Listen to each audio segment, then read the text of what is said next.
Hello, story lovers. Selamat datang kembali di channel Kisah Nyata 25. Siap-siap, karena kali ini kita akan menyelami sebuah kisah yang akan membuat darah Anda berdesir dan emosi Anda bergejolak hebat. Bayangkan ini, seorang wanita, hidupnya terlihat seperti dongeng modern, istri seorang konglomerat ternama, bergelimang harta, dengan segala kemewahan dunia di ujung jarinya. Ia punya segalanya yang diimpikan banyak orang. Tapi di balik fasad glamor itu, di dalam dinding rumah megah yang seharusnya menjadi surga, ia adalah korban bisikan racun dan tatapan merendahkan, dicampakkan dan diusir bagai sampah tak berguna oleh tangan yang seharusnya mencintai dan melindunginya. Namun, ada satu rahasia besar yang mantan suami dan ibu mertuanya tak pernah ketahui. Sebuah rahasia yang akan membalikkan takdir, mengubah air mata menjadi berlian, dan kehinaan menjadi mahkota kesuksesan yang tak terbantahkan. Siapkah Anda melihat bagaimana wanita yang diremehkan ini bangkit menjadi ratu sejati dari kerajaannya sendiri? Bersiaplah, karena episode ini akan menjadi saksi bisu kekuatan luar biasa seorang wanita yang tak pernah kalian duga. Maya adalah sosok yang selalu berusaha menjadi istri yang baik, sebuah peran yang ia jalani dengan sepenuh hati, bahkan melebihi kapasitasnya, meskipun seringkali hatinya terasa perih dan teriris oleh perlakuan dingin yang konsisten dari suaminya, Bayu, dan terutama Ibu Ratna, ibu mertuanya yang dominan, angkuh, dan penuh prasangka. 5 tahun pernikahan mereka terasa seperti abad yang panjang, setiap hari diwarnai oleh kesabaran yang nyaris tak terbatas dari pihak Maya, sebuah kesabaran yang perlahan mengikis jiwanya, meninggalkan bekas luka yang tak terlihat. Mereka berdua, Bayu dan Ibu Ratna, seolah-olah tidak pernah melihat Maya lebih dari sekadar menantu yang kebetulan ada di rumah itu, seorang bayangan yang hanya mengisi ruang tanpa makna, tanpa nilai, sebuah properti yang bisa diabaikan kapan saja. Maya berasal dari keluarga yang sangat sederhana, tumbuh besar di sebuah kota kecil yang jauh dari gemerlap metropolitan, di mana nilai-nilai kekeluargaan dan kerja keras lebih diutamakan daripada harta benda.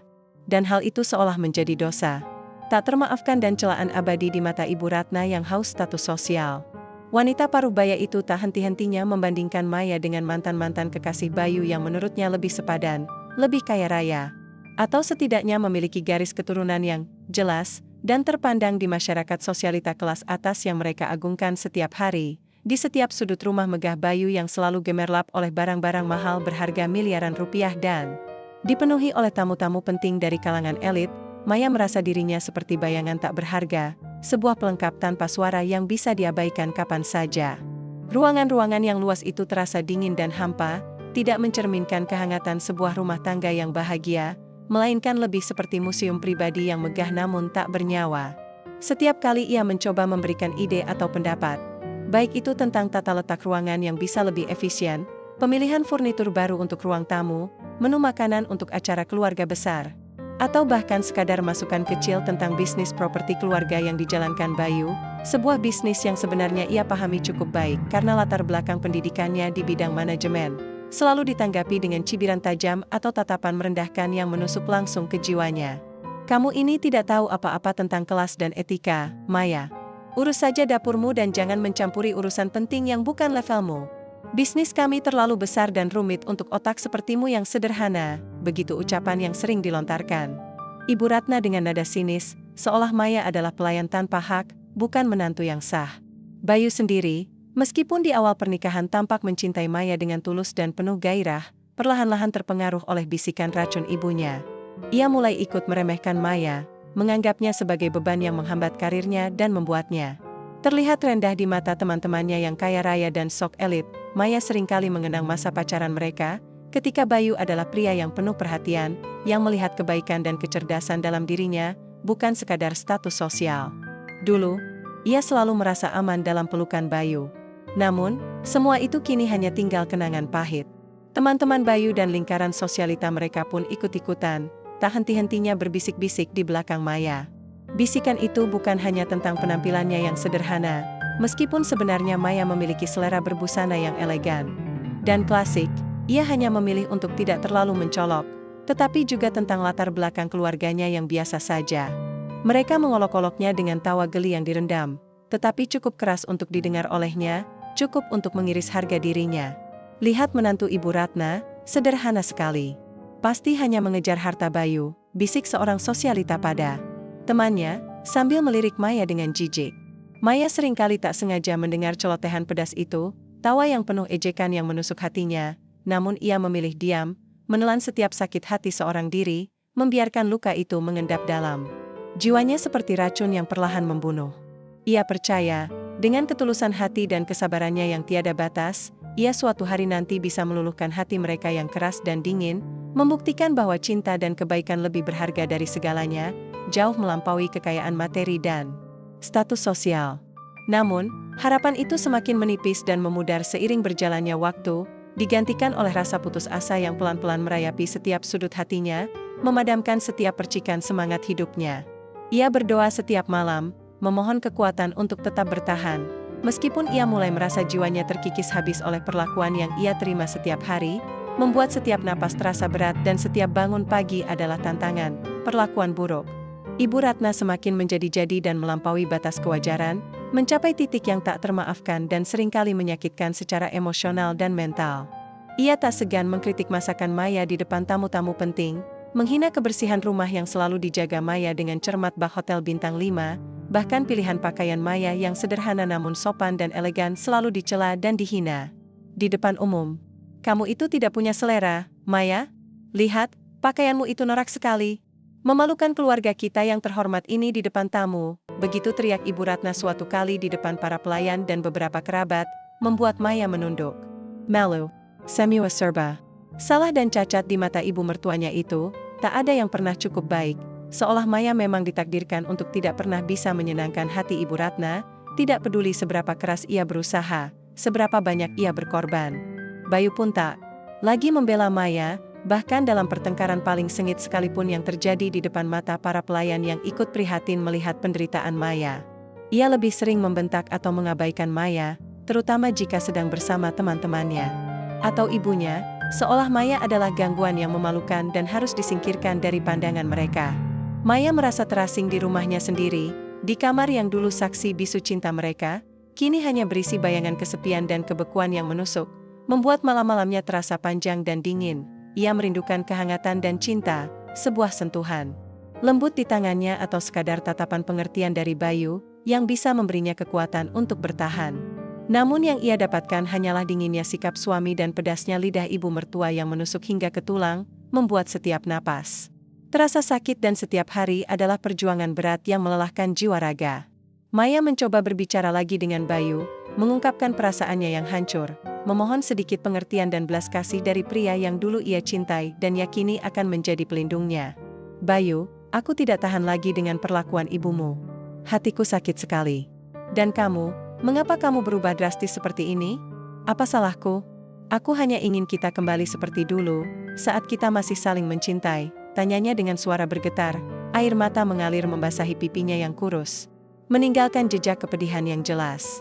Namun, Bayu selalu menghindarinya, memalingkan muka, atau justru menyalahkannya karena terlalu sensitif dan lebay, menuduh Maya mendramatisir keadaan. "Kamu terlalu baperan, Maya. Ibu hanya ingin yang terbaik untukku dan keluarga ini. Kamu yang harusnya beradaptasi dan lebih menerima kenyataan, bukan terus mengeluh," katanya datar tanpa empati, seolah Maya yang bersalah atas semua penderitaan ini. Maya merasa energinya terkuras habis, bukan hanya untuk mengurus rumah tangga yang tak pernah dihargai, tetapi juga untuk menahan luka yang menganga di hatinya, luka yang semakin dalam dan bernanah setiap harinya, membuat tidur pun terasa berat.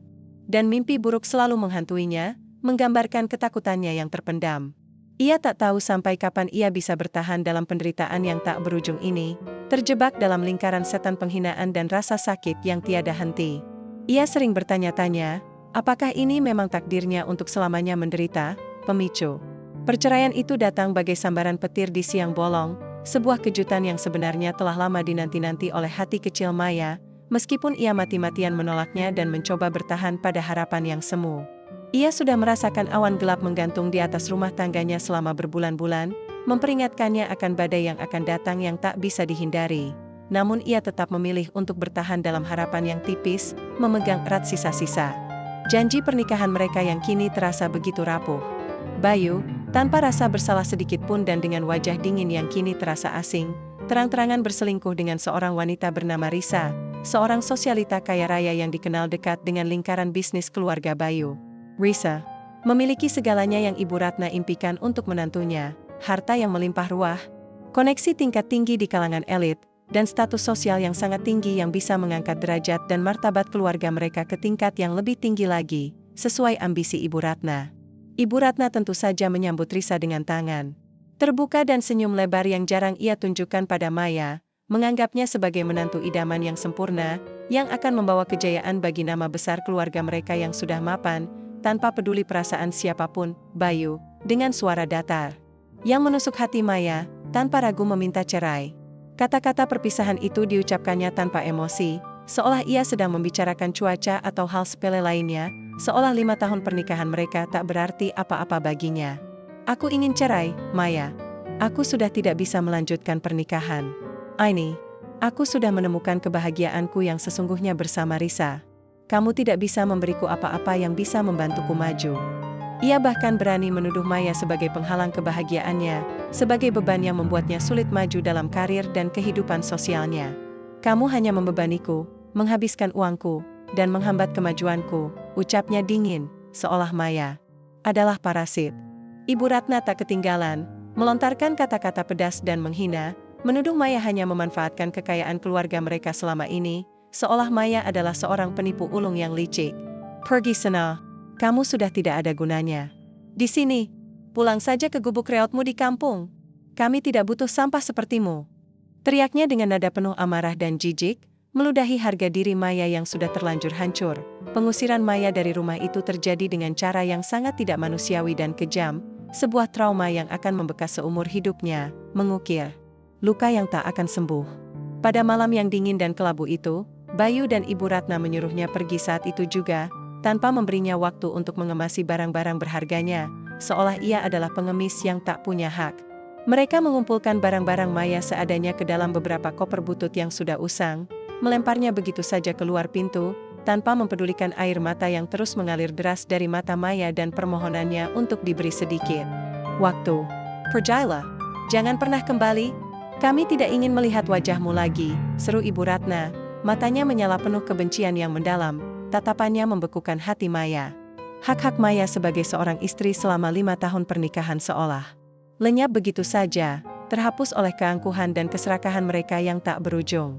Ia diusir tanpa sepeser pun uang di tangan, tanpa tempat tujuan yang pasti, tanpa seorang pun untuk dihubungi. Sebatang kara di tengah kegelapan malam yang dingin dan mencekam, di depan pintu gerbang rumah mewah yang pernah menjadi tempat tinggalnya. Tempat ia mencurahkan semua cinta dan pengabdiannya, Maya berdiri dengan hati yang hancur luluh berkeping-keping. Ia menatap nanar ke arah pintu megah yang tertutup rapat, seolah semua harapan telah terkunci di dalamnya untuk selamanya. Air mata mengalir tak terbendung di pipinya yang dingin. Angin malam berhembus kencang, seolah ikut meratapi nasibnya, membelai pipinya yang basah oleh air mata asin. Suara deru mobil mewah Bayu yang pergi meninggalkannya terasa seperti ejekan. Malam itu, di bawah langit yang gelap tanpa bintang, diiringi isak tangisnya yang tertahan, sebuah tekad baja mulai tumbuh dalam hatinya yang terluka parah. Rasa sakit itu, penghinaan itu, menjadi bahan bakar yang membakar semangatnya, mengubah keputusasaan menjadi kekuatan yang tak pernah ia sangka dimilikinya. Ia tidak akan membiarkan mereka terus meremehkannya, menginjak-injak harga dirinya lagi. Ia akan bangkit, ia akan menunjukkan kepada mereka siapa Maya sebenarnya, bahwa ia jauh lebih dari sekadar wanita yang bisa mereka buang begitu saja. Ada sebuah rahasia besar yang selama ini ia simpan rapat-rapat dari semua orang, termasuk Bayu dan Ibu Ratna, sebuah potensi kekayaan yang akan menjadi senjatanya untuk bangkit dari keterpurukan ini, sebuah warisan tak terduga yang selama ini tak tersentuh olehnya. Maya tidak langsung menggunakan kekayaan itu. Ia ingin membuktikan pada dirinya sendiri, bahwa ia bisa bangkit dengan kakinya sendiri, dengan kemampuannya dan otaknya yang cerdas. Ini adalah tentang harga dirinya, bukan hanya tentang uang.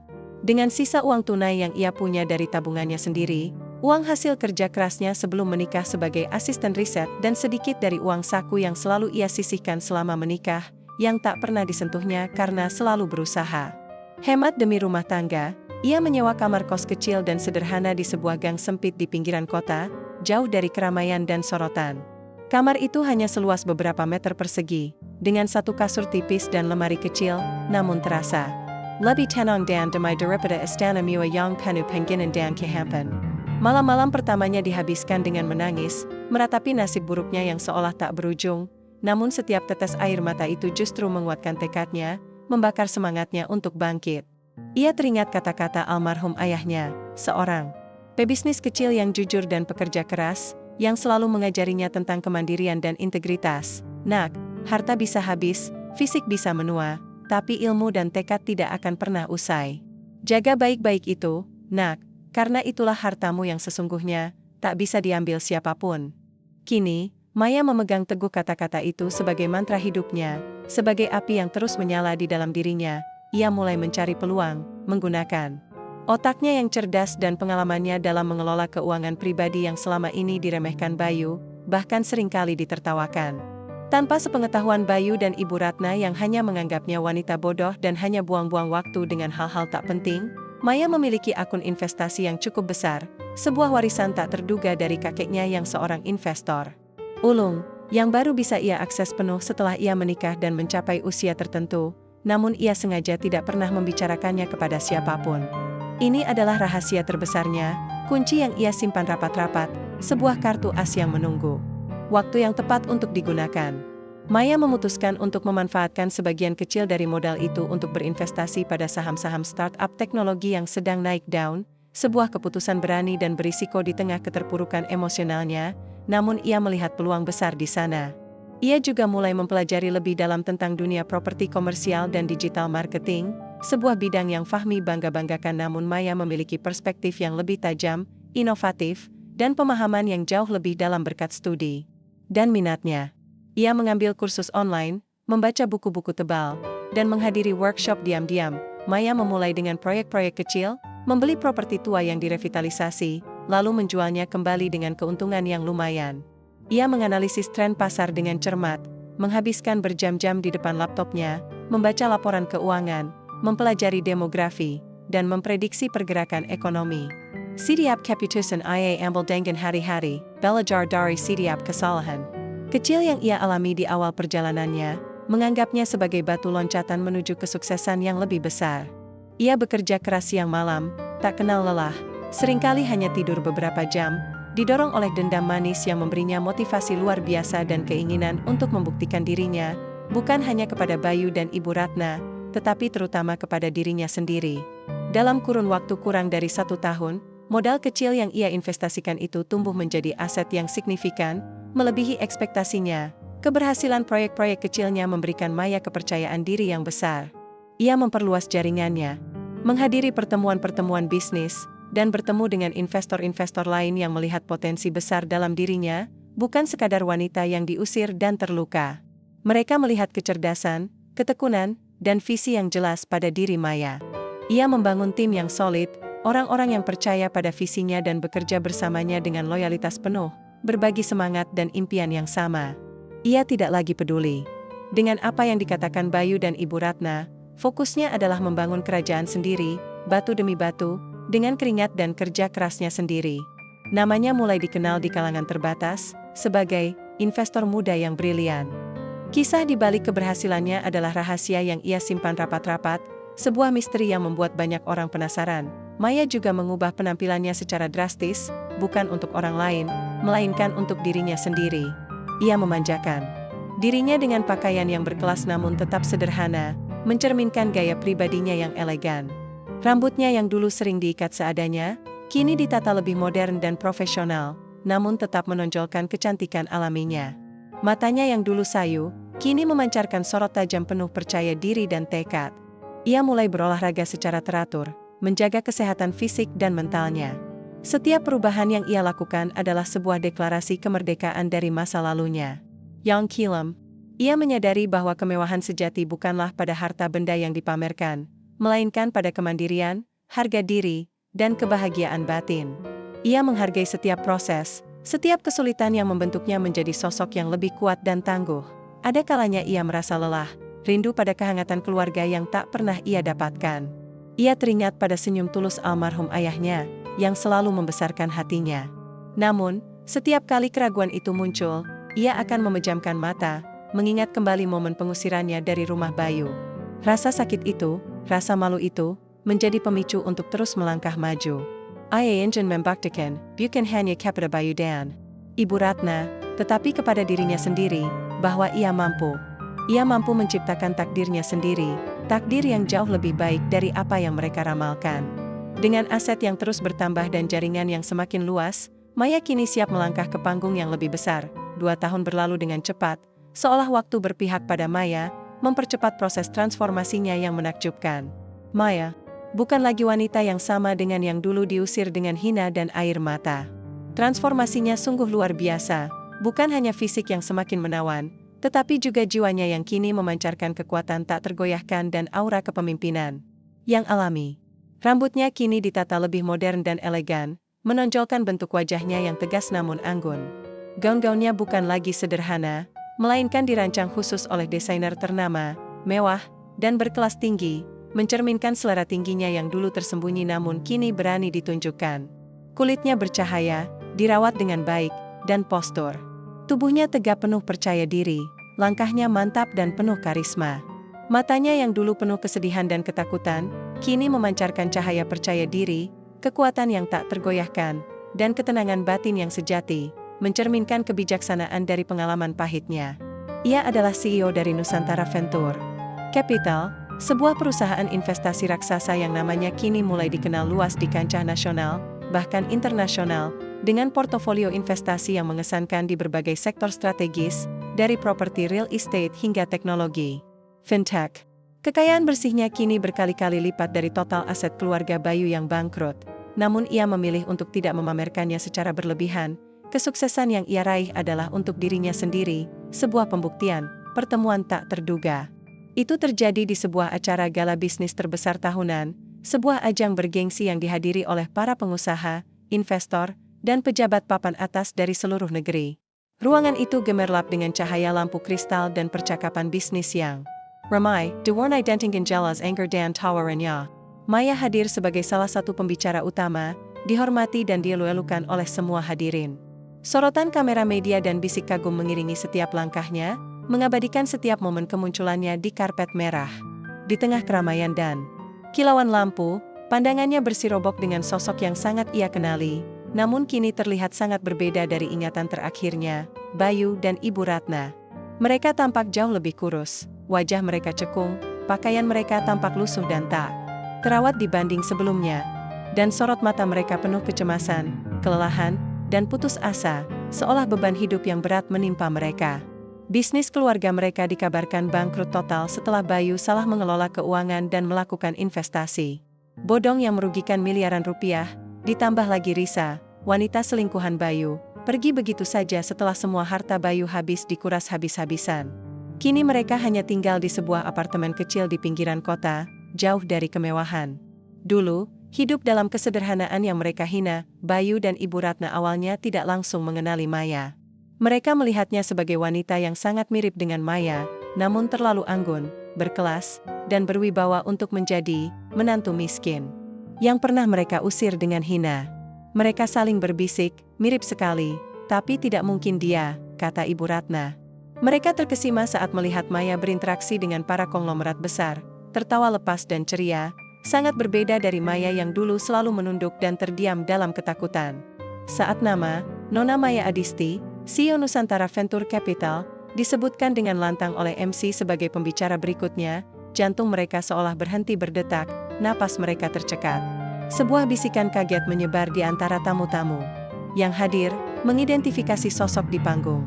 Mereka saling pandang, wajah mereka pucat pasi tak percaya, mata mereka membulat, seolah melihat hantu. Ini tidak mungkin Maya kita, gumam Ibu Ratna, suaranya gemetar, seluruh tubuhnya mulai bergetar hebat.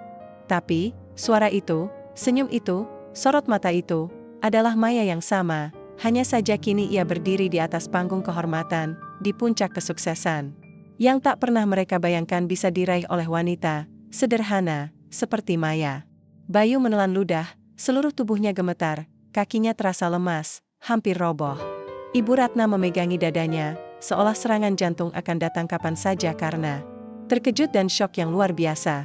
Mereka menyaksikan Maya menyampaikan pidatonya dengan lancar, penuh wawasan, dan inspiratif, memukau seluruh audiens. Setelah pidatonya yang memukau dan diakhiri dengan tepuk tangan meriah yang bergemuruh di seluruh ruangan, banyak pengusaha dan investor mengerumuni Maya, berebut untuk bisa berjabat tangan dan bertukar kartu nama dengannya, berharap bisa bekerja sama.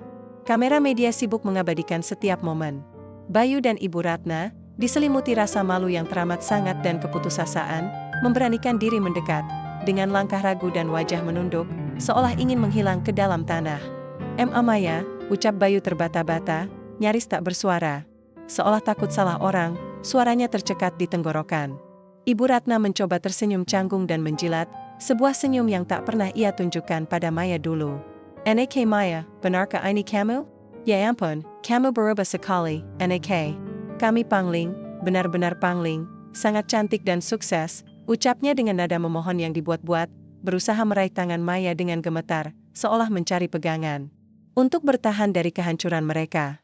Raut wajah mereka menunjukkan penyesalan yang baru muncul di saat mereka membutuhkan sesuatu. Maya menatap mereka, tatapannya tenang namun dingin, tanpa emosi yang kentara. Tidak ada kebencian membara yang terpancar dari matanya, hanya sebuah rasa iba yang tipis, bercampur dengan senyum getir yang penuh makna. Ya, ini saya, Ibu Ratna. Dan kamu, Bayu. Apa kabar kalian? Kelihatannya tidak baik-baik saja, suaranya. Datar, tanpa emosi yang kentara, membuat mereka semakin gugup dan merasa tak nyaman di bawah tatapan tajamnya. Bayu dan Ibu Ratna segera memulai sandiwara penyesalan mereka, mencoba meminta maaf atas semua perlakuan mereka di masa lalu, dengan air mata buaya yang menetes di pipi mereka, membasahi wajah yang kini terlihat kuyu. Kami sangat menyesal, Maya. Kami tidak tahu, kami buta, kami khilaf. Kami benar-benar salah besar telah memperlakukanmu seperti itu, kata Bayu, air matanya mulai menetes deras, diikuti Ibu Ratna yang terisak-isak dramatis, memegang erat lengan Bayu. Ibu Ratna bahkan mencoba memohon, bisakah kamu membantu kami, Nah? Bisnis kami sedang terpuruk parah. Kami membutuhkanmu. Hanya kamu yang bisa menolong kami sekarang, Maya. Tolonglah kami. Nada suaranya penuh keputusasaan, kontras dengan nada angkuh dulu. Maya menarik tangannya dari jangkauan Ibu Ratna, gerakannya halus namun tegas, seolah menarik diri dari masa lalu yang kelam. Penyesalan kalian datang terlambat, ucap Maya, suaranya kini sedikit lebih tajam, namun tetap terkontrol. Dulu, saat aku membutuhkan kalian, saat aku meminta sedikit pengertian dan belas kasih, kalian mengusirku tanpa sepeser pun. Kalian menendangku keluar dari rumah ini, menganggapku sampah yang tak berguna, tak pantas hidup bahagia. Kalian bahkan membuangku tanpa tempat tinggal, tanpa ada rasa kemanusiaan sedikit pun. Ingat itu baik-baik, tatapannya lurus, menusuk ke dalam jiwa mereka, membuat mereka tak bisa mengelak atau memalingkan wajah, seolah semua dosa mereka diputar kembali di benak mereka. Bayu dan Ibu Ratna hanya bisa menunduk, tak mampu membalas tatapan Maya yang kini penuh kekuatan. Aku memaafkan kalian, lanjut Maya, nadanya kini sedikit melunak, menunjukkan kematangan hatinya. Memaafkan, bukan berarti melupakan. Dan memaafkan, bukan berarti aku akan kembali ke masa lalu. Ia mengambil jeda sejenak, membiarkan kata-katanya meresap dalam keheningan yang tegang. Aku tidak akan lagi menjadi wanita yang kalian injak-injak. Seenaknya, aku tidak akan lagi hidup dalam bayangan kalian. Ada kekuatan luar biasa dalam ucapannya, sebuah deklarasi kemerdekaan yang mutlak. Para tamu di sekitar mereka mulai berbisik-bisik, beberapa di antaranya yang dulunya menghina Maya, kini menatapnya dengan rasa hormat yang mendalam, dan memandang Bayu serta Ibu Ratna dengan pandangan jijik. Situasi berbalik 180 derajat, Ibu Ratna mencoba berbicara lagi, tapi, Nak Maya, kami kan keluargamu, keluargaku, potong Maya, senyum getir terukir di bibirnya. Keluarga tidak akan mengusir anggota keluarganya sendiri dengan hina. Keluarga tidak akan meremehkan dan menyakiti. Kalian bukan keluargaku, kalian adalah pelajaran berharga yang membentukku menjadi diriku yang sekarang. Maya menoleh ke arah Bayu, yang kini hanya bisa berdiri diam, menunduk, diliputi penyesalan dan rasa malu yang teramat sangat. Aku tidak pernah meminta apa-apa darimu, Bayu. Aku hanya ingin cinta dan rasa hormat. Tapi kalian memilih harta dan status. Sekarang, kalian kehilangan keduanya. Maya tidak membalas dendam dengan menghina mereka secara verbal, melainkan dengan menunjukkan bahwa ia telah jauh melampaui mereka, mencapai puncak kesuksesan yang tak pernah mereka bayangkan bisa diraih oleh wanita sederhana seperti Maya. Ia telah membuktikan bahwa nilai seseorang tidak diukur dari keturunan atau harta warisan, melainkan dari kerja keras, ketekunan, dan harga diri. Ia telah memaafkan, tetapi bukan berarti ia melupakan atau akan kembali ke dalam lingkaran racun itu yang hampir menghancurkan hidupnya. Maya adalah definisi wanita yang bangkit dari keterpurukan, mengubah luka menjadi kekuatan, dan menunjukkan bahwa mantan suami dan mertuanya tak pernah tahu betapa kayanya ia, bukan hanya harta benda yang melimpah ruah, tetapi juga jiwa dan harga diri yang tak ternilai harganya. Ia telah menemukan kebebasan dan kebahagiaan sejati, jauh dari bayangan mereka. Dengan langkah mantap, Maya berbalik, meninggalkan mereka dalam penyesalan yang mendalam di tengah keramaian gala, menuju masa depan yang penuh harapan dan kejayaan yang ia bangun sendiri, dengan tangannya sendiri, setelah kejadian di acara gala itu. Kabar tentang kebangkitan Maya dan kebangkrutan keluarga Bayu menyebar luas di seluruh lingkaran sosialita. Banyak yang terkejut, beberapa merasa simpati pada Maya, dan tak sedikit yang kini menghormatinya. Maya tidak lagi peduli dengan opini publik. Fokusnya adalah pada bisnisnya yang terus berkembang pesat dan pada kehidupan barunya yang penuh kedamaian. Ia membeli sebuah penthouse mewah di pusat kota, bukan untuk pamer, melainkan sebagai bentuk perayaan atas kerja kerasnya dan sebagai simbol kemandiriannya. Ia juga mendirikan sebuah yayasan untuk membantu wanita-wanita yang mengalami kekerasan dalam rumah tangga, memberikan mereka dukungan finansial dan psikologis agar bisa bangkit seperti dirinya. Maya menemukan kebahagiaan sejati dalam setiap proyek barunya, dalam setiap senyum timnya yang loyal, dan dalam setiap kehidupan yang berhasil ia sentuh melalui yayasannya. Ia masih menjomblo, namun hatinya tenang. Ia tidak terburu-buru mencari pasangan.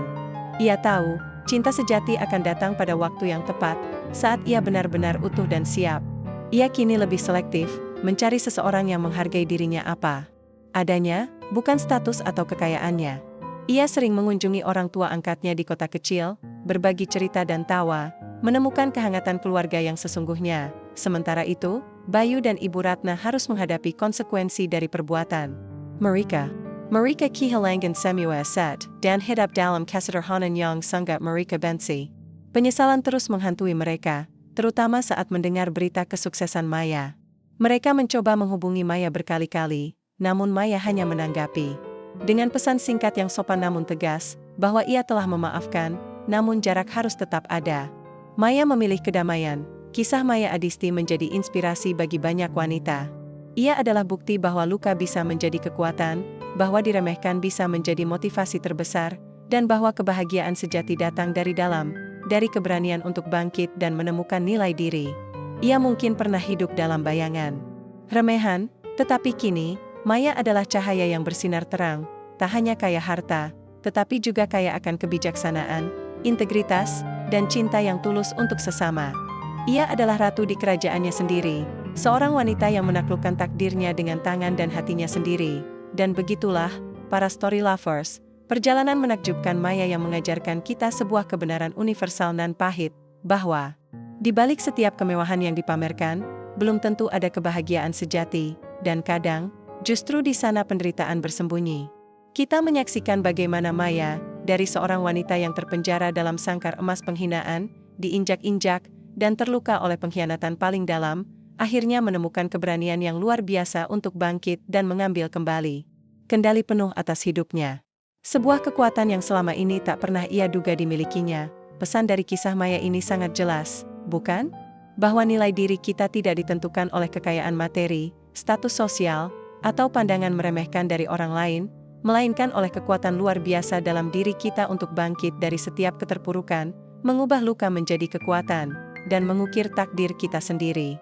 Jika ada dari kalian yang pernah merasa terjebak dalam situasi yang sama, atau saat ini sedang berjuang menemukan kembali diri sendiri setelah badai melanda, semoga kisah Maya ini bisa menjadi percikan harapan, obor yang menerangi jalan, dan inspirasi tak terbatas untuk terus melangkah maju. Bagaimana perasaan kalian setelah mendengar kisah Maya yang begitu emosional ini? Apakah ada bagian yang paling menyentuh hati kalian, atau pelajaran berharga yang bisa kalian ambil? Yuk, bagikan pemikiran, refleksi, dan pengalaman kalian di kolom komentar di bawah. Setiap komentar kalian adalah semangat bagi kami. Jangan lupa juga untuk like video ini, subscribe channel Kisah Nyata 25 untuk lebih banyak kisah inspiratif dan membangkitkan semangat, dan nyalakan lonceng notifikasi agar tidak ketinggalan setiap kali kami mengunggah cerita-cerita luar biasa lainnya. Sampai jumpa di video berikutnya. Tetap semangat, jadilah kuat, dan ingatlah selalu bahwa kalian lebih berharga dari apapun yang dunia katakan.